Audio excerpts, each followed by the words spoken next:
is karma is universal to everyone. Everyone and each and every one of us. It doesn't discriminate. It's very fair. Karma is fair. Things that happen to you, not unfair. It's always fair. Because it's what we get is what we deserve. So karma is always fair, and it's universal. What we need to do is to get out of the circle of influence of karma so that we no longer have to suffer for the bad that we have done. It sounds unfair, but that is the truth. It's like you walk into a court, right? You get questioned, what bad have you done? What have you done? Confess, and you begin to confess. I murdered this person, right? So you will be given a death sentence. And your response is, no, I don't want it. I don't want it. Or if someone says, I've stolen, I confess. Okay, you will be sentenced to 5 years in prison. No, I don't want it. Sounds unfair, right? If you've done the bad deed, then you have to suffer. The Buddha says, no, I don't want it. So as followers of the Buddha, as his students, we have a path whereby if we walk that path, we can get to a state where we don't have to suffer the consequences of the bad that we have done. Is it rigging the system or not? Completely. Entirely rigging the system. Not playing by the rules of the game. This is getting out of the game. For as long as we're in the game, we are bound by the rules of the game. What we are trying to do is get out of the game so that the rules of the game no longer apply to us. It's like the Matrix. The rules don't apply. Rules of physics don't apply while you're connected to the computer. If you watch the Matrix, you will know. Right? So it's like that. Getting out of here so that those rules don't apply. Rules of karma don't apply. Where karma is no longer your kinsman. Where karma is no longer your heir. Where karma no longer gets to call the shots. Because it can only do that if you're around. If you're not here, I can't do anything to you. Can I? No. If I'm karma, what do you want to do? Be around where I am or not be with me? You don't want to be with me. The reason for that is because I know everything you've done. All the good you've done, as well as all the bad you've done. Now when I start to weigh them up, the good you've done is minuscule, next to nothing compared to all the bad you've done. So what do you think I want to bring to you first? Good or bad? Of course. I want to get you to suffer for all the bad you've done before I start to pay you the good. Right? So what you need to do is try to get as far away from me as possible if I was karma. Sir?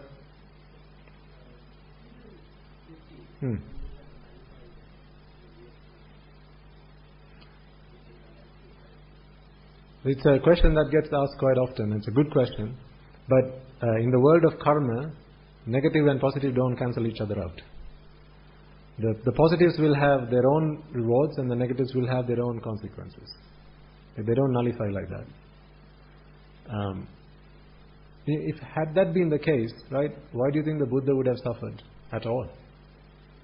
The amount of good that he's done, if you put it on the scale, at least from our vantage point, looks like he's done no bad at all. But even then, he had to suffer for the bad that he'd done. So, good brings you good, bad brings you bad. One doesn't cancel the other out. So if you have debts, you have to pay them. If you have savings, you get your interest. So just because you have savings in one bank and a debt in another bank, they don't cancel each other out. You have to pay the debt and you get the money from your interest. Or your fixed deposit or whatever. So that's how it works. It doesn't nullify. Thankfully. Because if you consider all the bad that we've done, thankfully they don't cancel each other out. Because then all of us should not be here right now. We should be in the four great hells. If that were the case. Because for every good we've done a billion bad things. So thankfully that's not how it works. We have just about managed to achieve and secure this human life because of some good that we've done.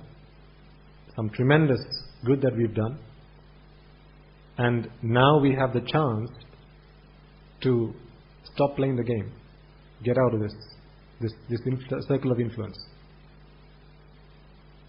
This chance we don't have always.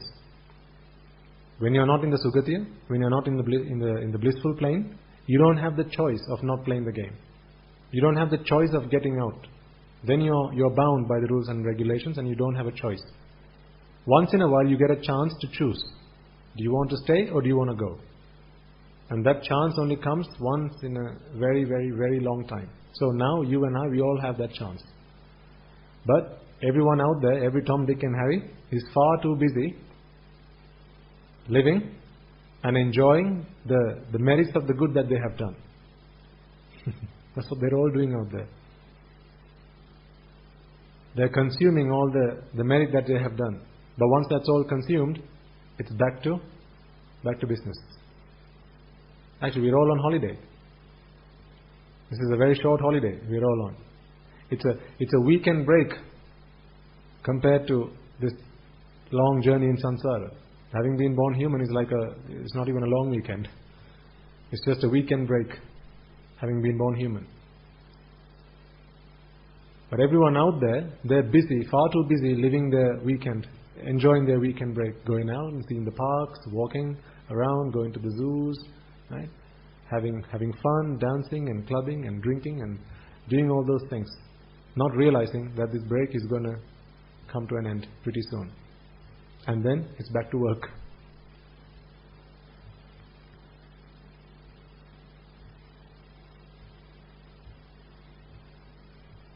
This is, I always try and remind you, just consider how fortunate you are. I know I say it time and time again, but it's never enough. No matter how often I say it, it's never enough. You really, really, really need to get this. There's no other way out. That's the problem. There's no other way out. All the praying, it's not going to get you out of here. All the alms you give, it's not going to get you out of here. You can feed me every day until I die. It's not going to get you out of here.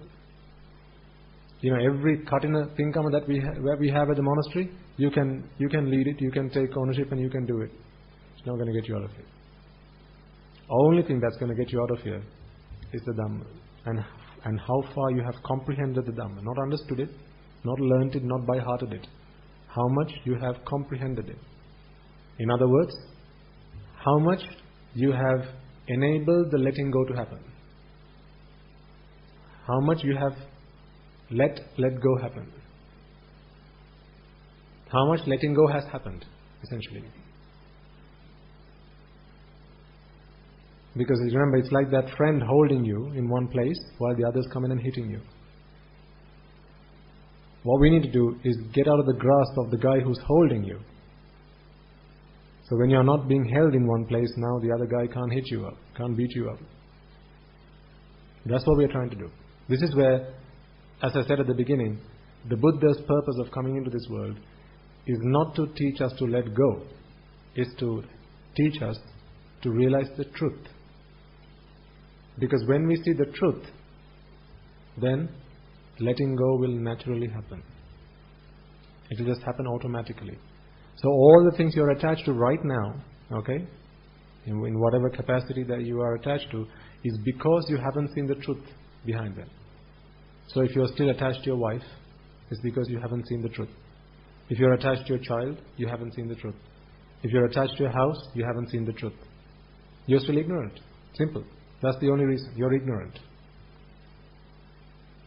If you're attached to your job, and that job you're attached to not for sustenance, but more for pleasure, then you haven't seen the truth. No matter, whatever you want to apply, whatever you want to substitute into that equation. If you're attached to food, if you're attached to particular tastes, if you're attached to colors, if you're attached to games, if you're attached to music, if you're attached to whatever, it's because you're ignorant. Simple. In other words, you don't know the truth about them. You can only love something that you don't really understand. Sounds ironical, doesn't it? You can only love someone that you don't fully understand. Do you love your wife? Why is that? You don't understand her.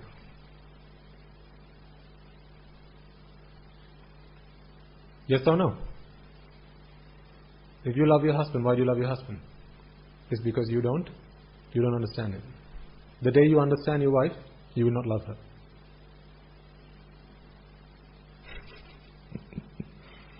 Sounds like madness. Do you not feel sometimes I've gone mad?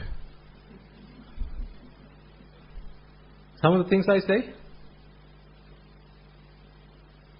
If you were just to listen to that bit of the sermon, you'd think, this man's gone mad. The reason you love your wife is because you haven't understood her. What? Why do you love your children, madam? Because you haven't understood them. The day you understand your wife, your husband, your child, you will not love them. Because understanding, or comprehension even, is really realizing that there are only sources of pain, never pleasure. And that is what I mean by that. Because that statement is quite profound, and it's only, you can only understand it if you're wise enough to get it. Right? To understand something really is to realize that what I'm attached to, what I love, is only a source of pain. So you love pain, not pleasure. You're in love with pain. This is self-torture. Stop torturing yourself. Come on. Seriously, what are you doing? Why are you torturing yourself?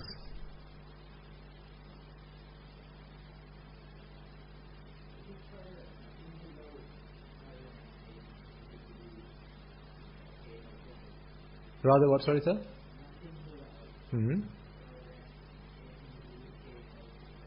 The moment you love something, love is another word for attachment, right? The moment you love or attach yourself to something, you are now subjecting yourself to the pain. Because it's not the object that brings us pain. It's our own attachment that brings us pain. So it would be incorrect to say that there is nothing out there. Because ultimately when we talk about, even if it's the mind, right? There's Rupa Vedana Sanya Sankara Vijnana. We can't say that it's not out there because it's there. And otherwise how do we sense the world?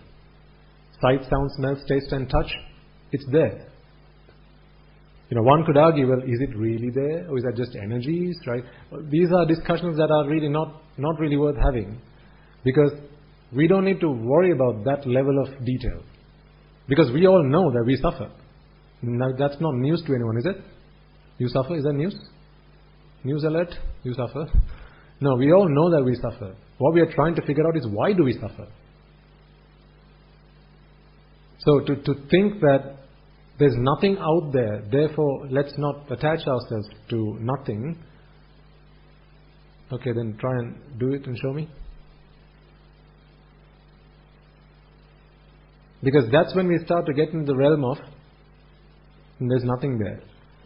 Adhan, yes, basically. Nothingness. There's nothing, therefore we attach to nothing, so why attach when there's nothing? That's not what the Buddha taught anyway. The Buddha's teaching is, it's not whether it's out there or not. What matters is you're attached. Even if it's not there, you're still attached. Right, guy, let's say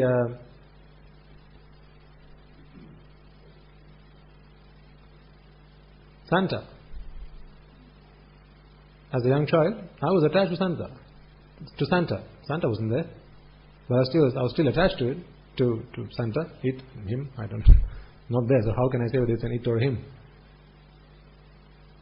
So whether it's actually there or not is not what matters. What matters is wherever there is attachment, whether it's there or not, you will still suffer. Because what we attach to is because of the pleasure that we experience.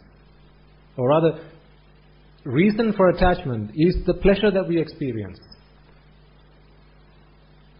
And that pleasure is relief from vexation. That vexation is the cause of attachment, and that expectation comes from the belief that whatever idea I hold can bring me pleasure, whether it's an object, whether it's something that doesn't even exist. I mean, like in the Asanya worlds, they still hold on to the belief that nothingness can bring me pleasure.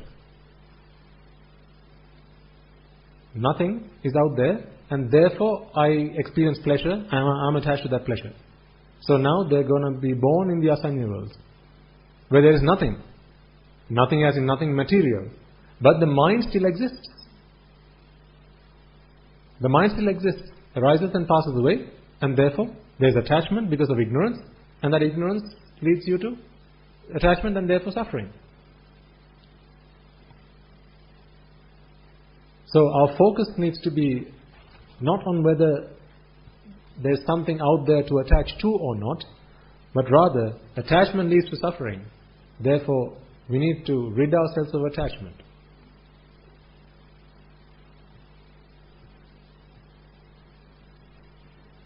Does that answer your question, sir?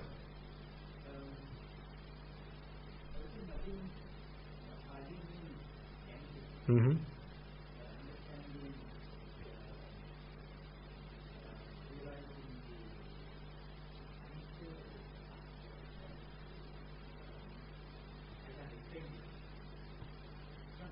Sure, okay. Absolutely, yes. Yes. Yes. So Buddha talks about, yes, nothing worthwhile. Yes. Nothing worthwhile to be attached to, because there's nothing that's actually going to bring a source of pleasure. Because if it's pleasure, if it is for the purpose of pleasure that we attach. Why do we attach? Because there's a promise of pleasure, right? When there is no source of pleasure, now why do we attach? Then there is no reason to attach. So the Buddha talks about shunya, which is void, but void of happiness, void of pleasure, not void of anything else. Void of pleasure, this is where he says asara. Essenceless, meaningless, futile, useless, right? Useless and futile. Attachment is pointless because there's nothing out there that brings us happiness. Nothing out there that brings us happiness, nothing out there that is a source of pleasure. So void of pleasure, shunya of ashvada. Ashvada and shunya. Therefore there's no point in attaching. If you're hungry, is this going to be of any help? No, but this might be. Because this is void of anything that can sate your hunger. So, if a man wants a child, it's no good getting married to a barren woman, because she's not capable of bearing child. She's void of the capability to bear child. Likewise, all these sight, sound, smells, taste and touch and rupa, vedana, sanya, sankara, vijnana, they're barren of what? Pleasure. So there's no point in getting married to one in the hope of expecting a child, because it's never going to happen. Not because she can and she won't, but she just simply can't. Rupa, Vedana, Sanya, Sankara, Vijnana can't. Not that they can and they won't, but actually no, they can't bring pleasure because they are void of pleasure. So you're right. They are void of pleasure, therefore attachment is meaningless and pointless, because there's nothing that can actually bring us pleasure. Think about, why did you grow flowers at home? Not because they're flowers. We grow flowers at home because flowers are beautiful. Or so we think. Who here likes to grow ugly flowers? No one. So you like to grow what flowers? Beautiful flowers. Are there beautiful flowers? No. Then why do you grow flowers? Ignorance. So the day you realize that there's nothing called beauty to be found in flowers, good point there. Just think about it, right? None of you grew ugly flowers, did you? If I walked into your garden right now, would I find flowers? Look at these flowers, so ugly, aren't they? You'd never even, you'd never say something like that. If they were ugly, you wouldn't grow it, right? So you grew them because they were beautiful. The day you realize that actually beauty is not in the flower, would you then grow them? No.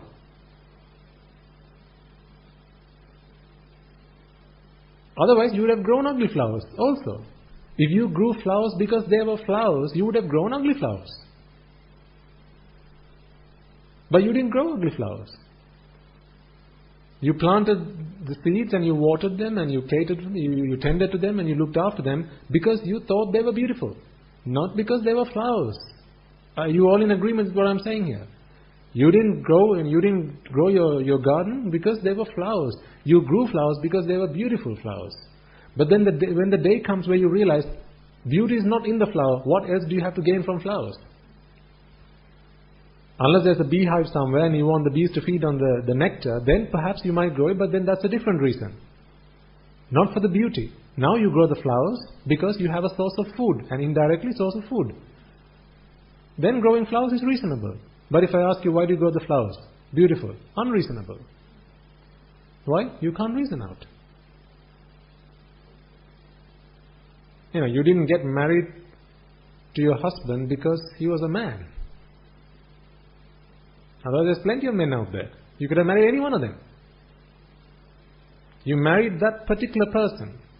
You were particular about that person. Why? Good looking. Right? I liked how he talked to me. Smells nice. Maybe. I'm not going to say the rest. You can work it out. Okay? So, remove all of them out. Now, you're not going to get married to that person. Because they're not a source of pleasure anymore. So you wouldn't do things just because. You do them for pleasure. So when proven to you that pleasure is a fantasy, pleasure is a lie, pleasure is false, pleasure is just a fabrication of the mind, now you will no longer attach yourselves. This is the difference between attachment and ignorance. Ignorance is beauty, sweet smelling or lovely, yummy, all of these. This is all ignorance.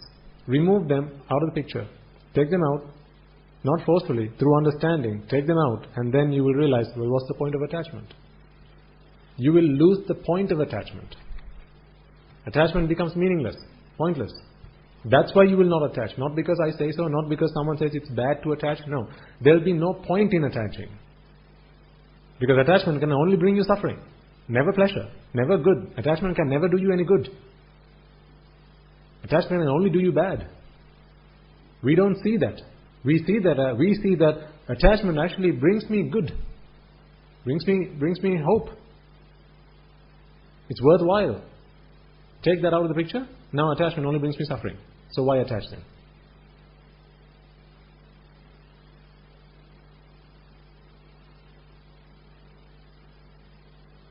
Yes or no? Yeah.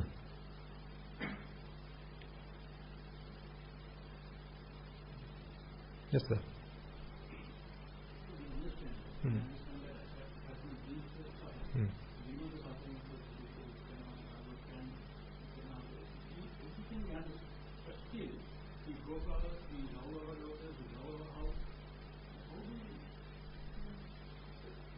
So this is the practical application. That's all it is. It's a practical application. Because, remember, throughout samsara, right, all you've been doing is practicing anicca, dukkha and anatta. Yes? Really? Throughout samsara we've been practicing nicca, sukha, atta. This is why I say you're all not new to meditation. You're very familiar with meditation. You've just been meditating the wrong thing. That's all. Meditation is nothing other than contemplation. We've all been contemplating on the world as being nicca, sukha, atta, pleasurable, joyful and essence-full, meaningful. Worthy of attachment. That's a good one for sara. Worthy of attachment. So asara would be unworthy of attachment. Right? So this is what we've been practicing. So even a lie, when said enough number of times, becomes the truth. Right? So when we've always looked at the world as being nicca, sukha, atta, now to all of a sudden expect our mind to accept, no, actually this is anicca, dukkha, anatta. It's not ready to accept that immediately. Because this, over many years, many births, many millions, trillions, or throughout samsara, we've practiced the opposite of this. What was turning one way, we're not only stopping, but also we're trying to turn the other way. So there's complete inertia here. We have to overcome inertia and get it to go the other way. So that is where the practical application is required. When we give you the Dhamma, that is simply the theory. This is how you do it. These are the steps you need to involve, and this is how often you should do it, and so on and so forth. But the doing it is only something you can do. So, we still grow flowers? Yes. You still watch TV? Yes. You still like to go out to eat? Yes. I get that. Those things will happen through practical application. Through practical application, whenever the need arises, whenever the urge arises, right? So, you want to watch TV? I don't see if there's anything wrong with that, because it's not one of the 10 unmeritorious deeds. If it were an unmeritorious deed, I'd say don't do it on any account. Watching TV, that's not an unmeritorious deed. Growing flowers, that's not an unmeritorious deed, so I would never say don't do it. What I would say is, while you're doing it, reflect on it, contemplate on it. Why am I doing this? Why is it that I like to grow flowers? Why is it that I like to watch TV? Why is it that I like to eat chocolates? Why is it that I like to eat chocolate cake? Reflect on that. And then ask yourself why. Then you realize you're unreasonable. You realize you can't reason it out. You realize I like to grow flowers.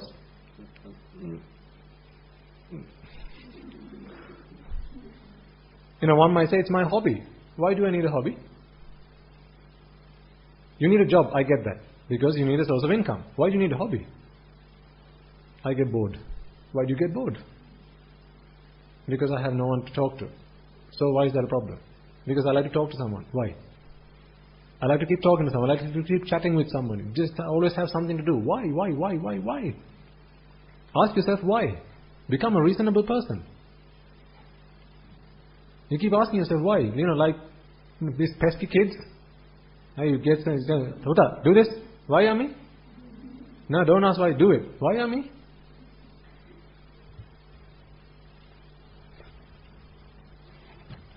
They not become annoying? I was quite annoying to my parents. Like when I asked them, where did I come from? Where did Mali come from? They didn't like that question. But I kept asking. They said it was the swans. And they brought them and dropped them down the chimney. And finally, that's how I came into this world. I always said, I have been fostered. See, they agreed with me. Anyway, that's besides the point. So, what I'm trying to say is, reflect on it and ask yourself why. Keep asking until you can get to a reasonable answer. This is meditation, sir. Contemplation. You're contemplating. Why? Asking yourself questions. And then you'll get to a point where you say, I don't know why. Because ultimately you'll get to, this is beautiful, this is why. Then you have to ask, why is this beautiful? Then you don't, from that point forward, unless you take the Dhamma, you won't be able to answer that question. So with the Dhamma applied, now you realize beauty is nothing other than relief from vexation, and this is what the mind experiences when it uses a sight to relieve yourself from vexation. Then you tell yourself, so you see, you find this beautiful. This is why you grow flowers, right? Yes, this is because it's beautiful. Do you know now then that all you are doing is relieving yourself from vexation? I get that. Okay? So really, this is reduction in suffering than anything else. You were suffering 100 units, now you are suffering 80 units. The 20 difference is what you experience as pleasure. Do you like to continue to suffer? Ask the mind. To which obviously any sane mind would go, no, I don't like to suffer. Well then, the only way you can do that is to rid yourself of attachment. Because you're attached to that. And the mind rises and passes away. Then you are back in a state of vexation. Right? Then you go through this abhisankara process to see that sight again and again and again and again. To relieve yourself from vexation. So for as long as you're attached, that vexation will persist. It will prevail. So the only way you can truly be happy is to rid yourself of attachment. Then you can still grow flowers. That's okay. You can still grow flowers. You can still eat chocolate, no problem. But don't let yourself vex about it. Did you all eat buns yesterday? Did you enjoy that?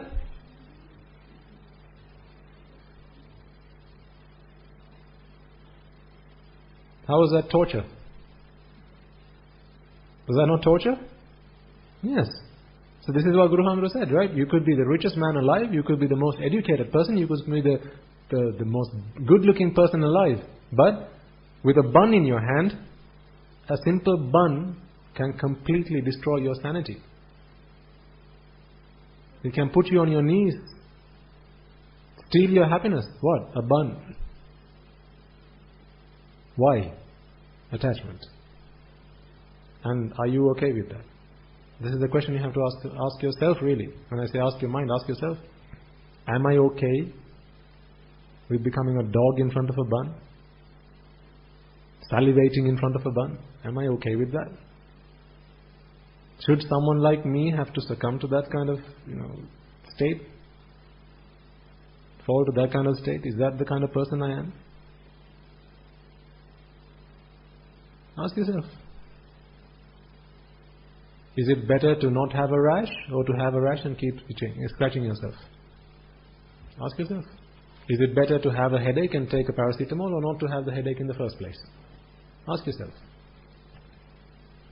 Any sane mind can only come up with one answer. It's better not to have the rash. It's better not to have the headache. It's better not to have the pain than to relieve yourself from the pain and enjoy the gain. Right? Because ultimately gain is nothing other than reduction in pain. Because when you get to zero pain, can you any longer experience gain? No. When you get to zero pain, you can no longer experience gain. No longer can you experience pleasure. No longer can you experience happiness. So that goes to show that pleasure is not something that came from the outside. It was simply reduction in pain. There has to be pain to reduce. Keep reducing it until it gets to zero. Now, no more pleasure.